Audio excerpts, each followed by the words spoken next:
Meskel Belai says she was born some years after the reign of King Menelik II. She must be about 65. She's lived all her life in the village of Edagabi, in the province of Tigray, in northern Ethiopia. Meskel is looking for help. The village is almost deserted. Drought has forced the men and the younger people to take the animals and trek west in search of food and grazing. Many are soldiers fighting against Eritrea. The war front is not far from here. Meskel's daughter is blind. She looks after her twin babies by herself. They have no food. Meskel's neighbour is already dying. In Edagabi, women, infants, the old and weak are waiting. If the men don't return soon, they might die. This area is Ethiopia's breadbasket, but 3 years of drought and 2 years of war with Ethiopia have devastated the lives of many Tigrayans. As we leave Edagabi, the heavens open, but the farmers haven't planted. The first rains have come too late. Across Tigray, the search for food and grazing continues.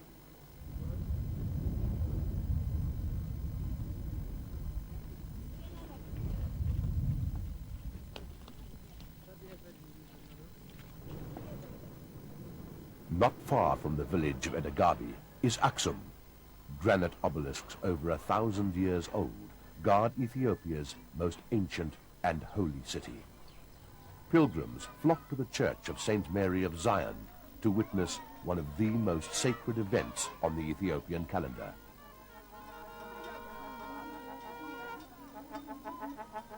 Legend has it that the Ark of the Covenant is kept here.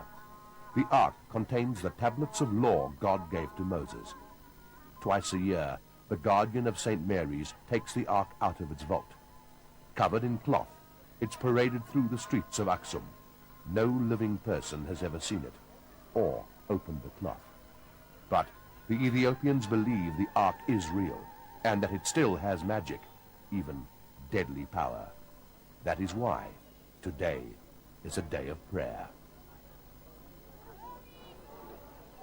شبير مالي مالت درقي هنيو زنا كوينات كابزخون درقي مالت كوينات دما هزو سلاز خناو مالت تهزبي سلام يزدلنا يرغن تشبيرو تو سب هاغور خيورر سلاز خدلما بعمو شبير مالت ناو سلاز Axum is on the front line with Eritrea.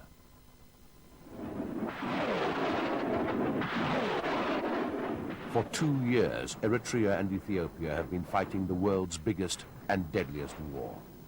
As many as 80,000 soldiers may already have died as the two sides continue to rain bombs, mortars, and missiles on one another. When we were there, the Ethiopian army was preparing for battle. 500,000 men on both sides were dug into kilometers of trenches. And yet, as Ethiopia musters its arsenal of high-tech weapons against Eritrea, 8 million of its people face famine. Over the past 2 years, the country has spent billions on the war. Ethiopia is not only at war with its neighbor, but also with itself. The Ethiopian people are tired of war, are tired of starvation, are tired of relief assistance, are tired of this indignity. The two of us, both poor countries, we had big challenges to fight poverty, illiteracy. We are not even capable of providing health services to and drinkable water to our people.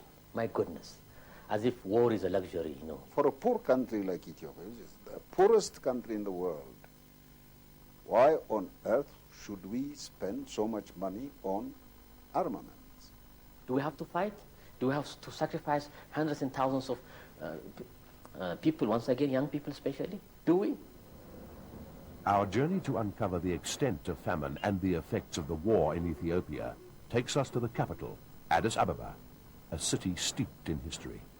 It still bears the legacy of the emperors Menelik and Haile Selassie, and the Marxist dictator Mengistu Haile Mariam. Professor Mesfin Mariam is one of East Africa's great philosophers. He lived through the regimes of Selassie and Mengistu, and he's seen many wars, famines, and conflicts. This is a country which has had lots of wars in our history. Continuously we had wars.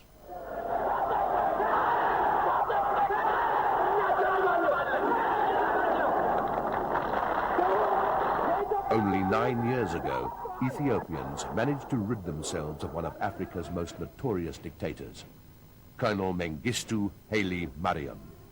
For more than 15 years, he ruled Ethiopia, crushing any opposition through fear and repression. His rule became known as the Red Terror. He also assembled one of the biggest armies in Africa. There is no God, there is no law, there is nothing. So it is terror, rule by terror. Dr. Brooke Hailu is one of the country's foremost political scientists, a powerful figure in Ethiopian society. You could hear gunshots, etc., and the bodies all over.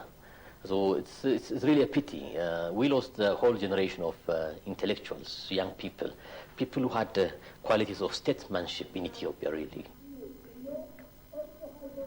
In 1991, Eritrean and Ethiopian resistance fighters together defeated Mengistu. For centuries, Eritrea was part of Ethiopia. In 1993, Eritrea became independent. Ethiopia itself got a new government. For 5 years, the two countries were close allies, but in May 1998, the Eritrean army invaded Ethiopia and occupied the Badme plain, claiming it belonged to them. What started as a border dispute has escalated into the world's bloodiest conflict. At this very moment, a ferocious battle is raging here. Thousands of soldiers have been killed in the past 10 days. Still, I do not see why there should be a war.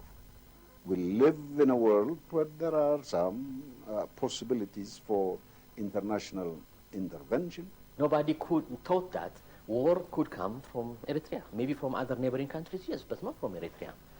I mean, look, we are brothers. I mean, Eritrea is an artificial creation.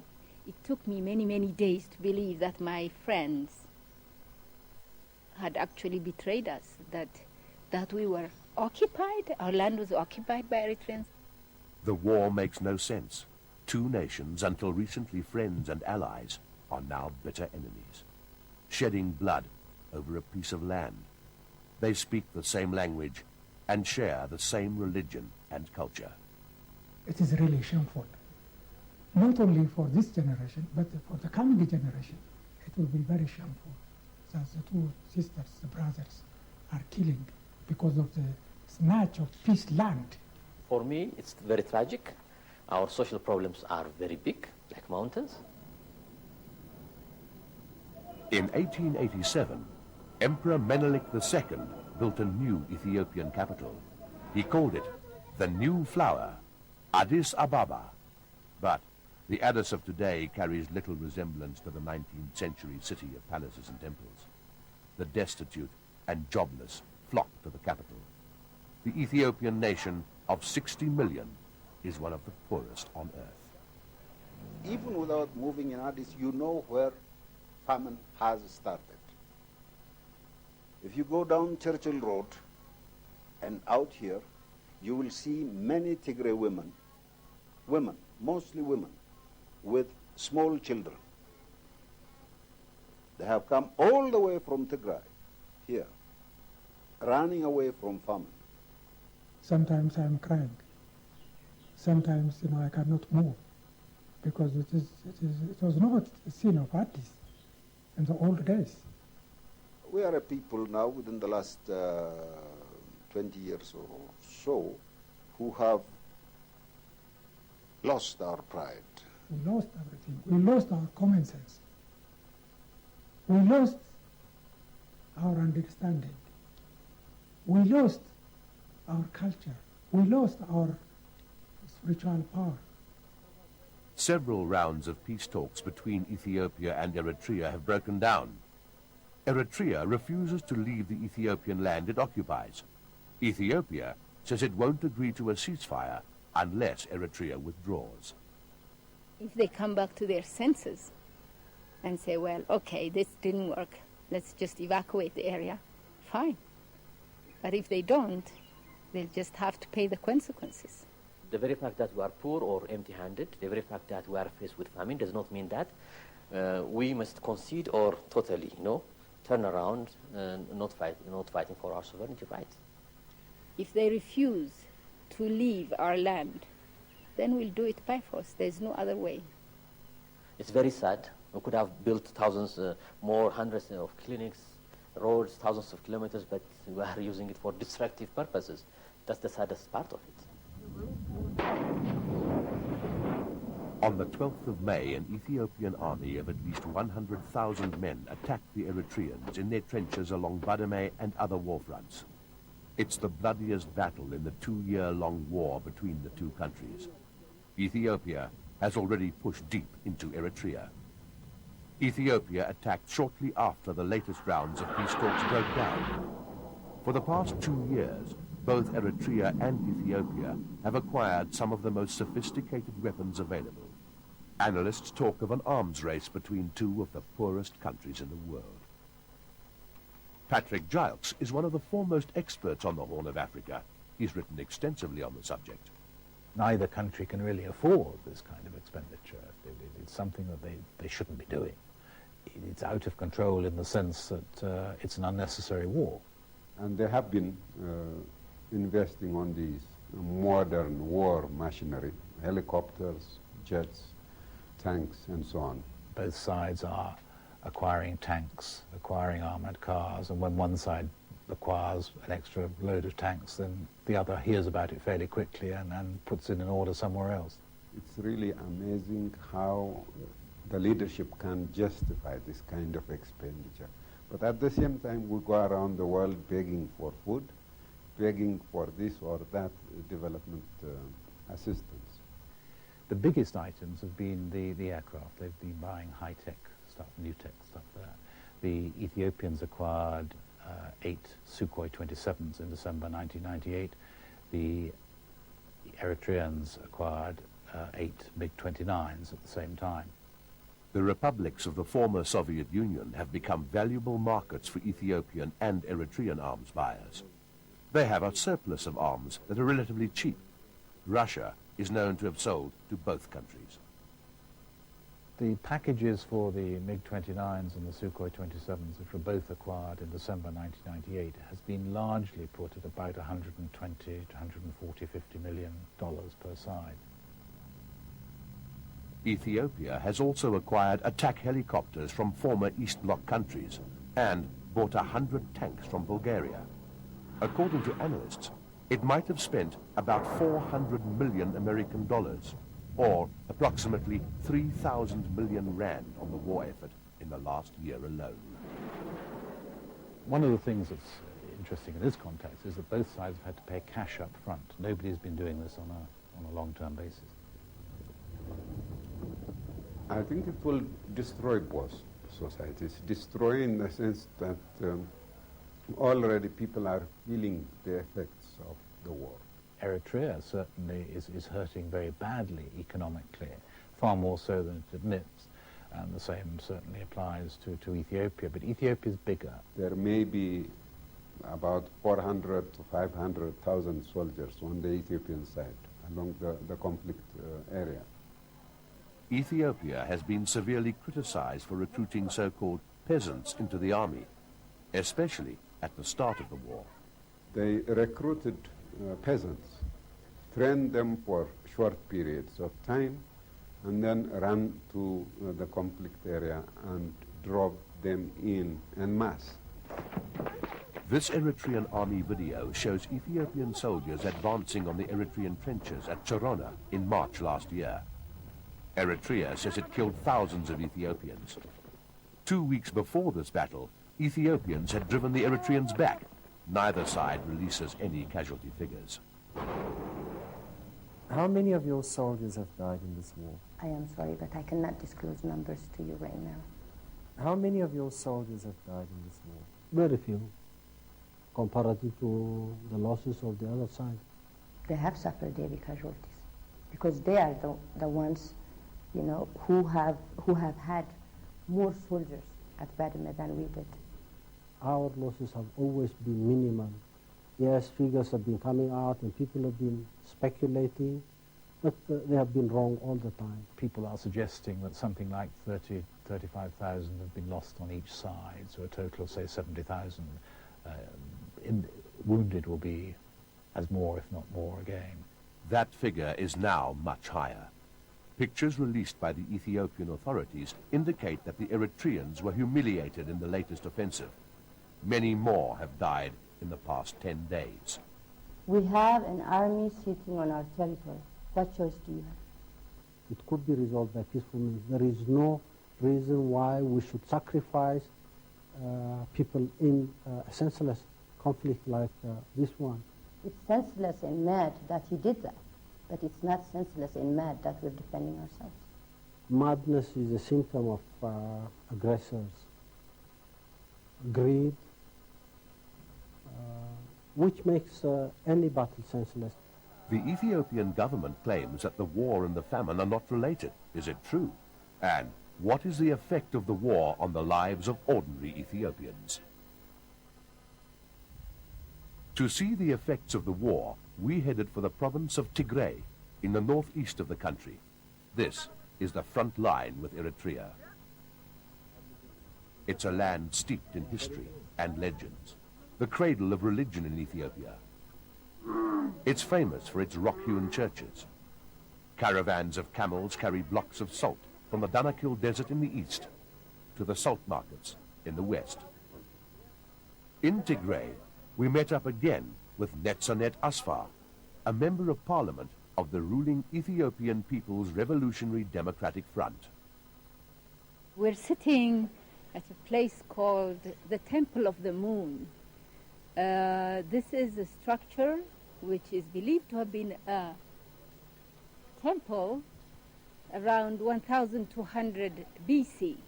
We are custodians of one of Africa's greatest civilizations. That's why I'm proud of it. With Netzanet Asfar as our guide, we traveled across Tigray. For months, the area has been closed to all foreign journalists as the Ethiopian army prepared for battle. Thousands of troops, tanks, and cannons were moving to the front. We were not allowed to film them. I never for 1 minute worry about losing because I know we can't lose. It's impossible to lose. Tigray has borne the brunt of the war.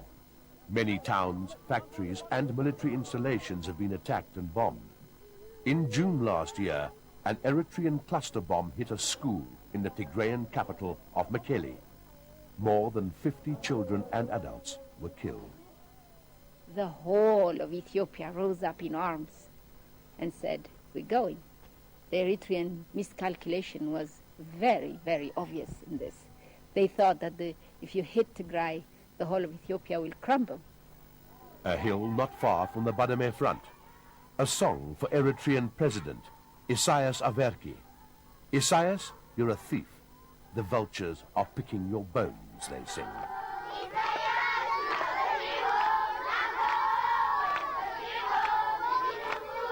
These children are among the 400,000 Tigrayans who've been displaced by the war. Many now live in caves and have to be fed.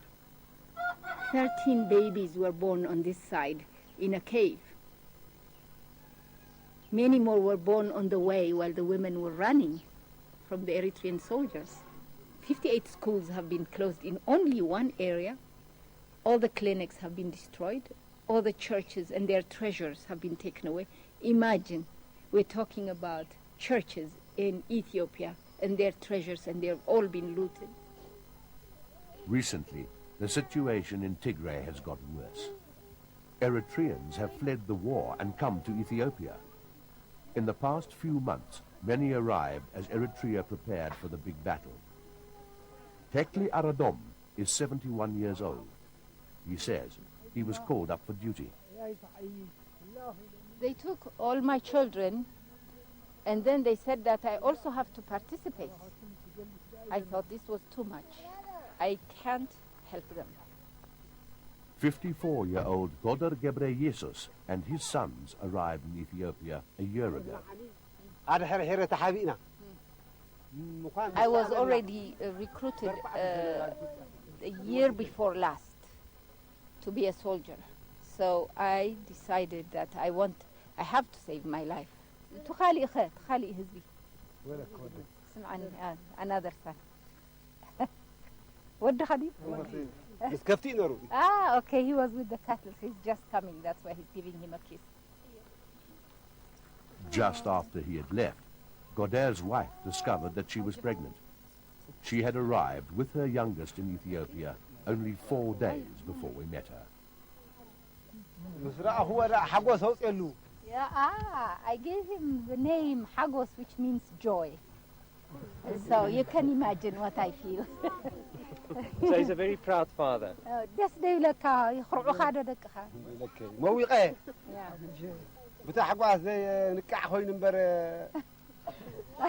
I would have flown if I had, you don't suddenly grow wings when you're happy.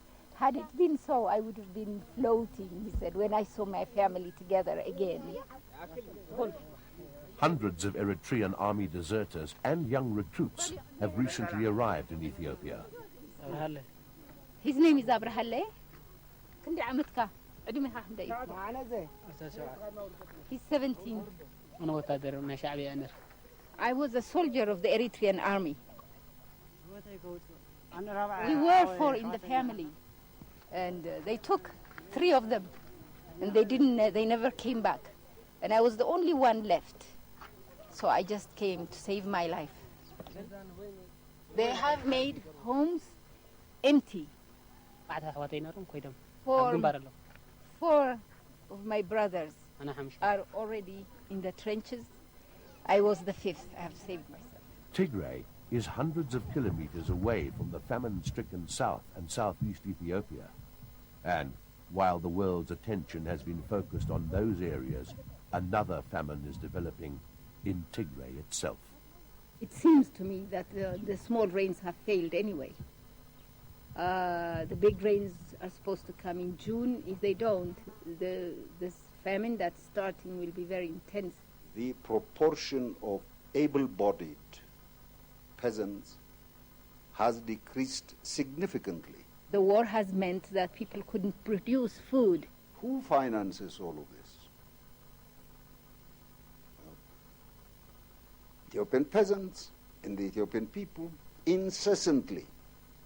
We would have built schools and clinics instead of spending money on fighting, He has to pay all sorts of contributions. He has to sell more for that, and then starve.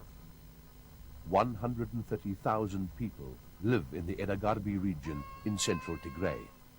Half of the people need food. 12,000 have already left their land to look for grazing or work. Meskil Belai, her daughter, and her grandchildren are kept alive only by the handouts of others. The administrator of the area says some people have already died. ከምዚ ነይሩ ይፈልጥን ሕዚ ምናልባሽ 77 ከምኡ መሰለ ድርቅ ነይሩ ይበሃል ግን ኣብዚ ኣነ ዘመሓድረሉ እዋን ግን ሕዚ እቲ ዝኸበደ ድርቂ ዘሎ Across Tigray, trucks are trying to bring food to the hungry. As a result of the war, the nearby Eritrean ports have all been closed. Relief has to be trucked in all the way from the port of Djibouti. What should have been a one-day drive is now a week-long journey. 3 recurrent years of no rain means there's going to be a lot of suffering. Even with the food coming, and medicine, but we just hope, and we hope the world will also pray for us that we get the rain in June. It's clearly untrue that there is no relation between the war and the drought. Everywhere in Tigray, people are praying. Many churches have special prayers every night at midnight. People at the church yesterday, they had special prayers and very wonderful poems. One was against the war, yes, and for peace, for a just peace. The other one was a prayer for rain. And it was very touching. And in fact, I cried a lot when I heard it, because I heard it for the first time. But it was a pledge and a plea to God to help the young ones not to die. And this also had a connotation for the young soldiers who are also in the border. This is a country of miracles. We do not expect anything rational, planned, or anything to happen. We should not continue like this. Well, it has to be stopped somewhere by some means. So still we need a reconciliation. Still we need understanding each other. And maybe, and I have seen in my own life many such miracles. And maybe there will be another miracle. Ethiopia is on the offensive and seems to have crushed Eritrea. And while the political and military leaders and the soldiers are celebrating their military victory, ordinary people continue to suffer.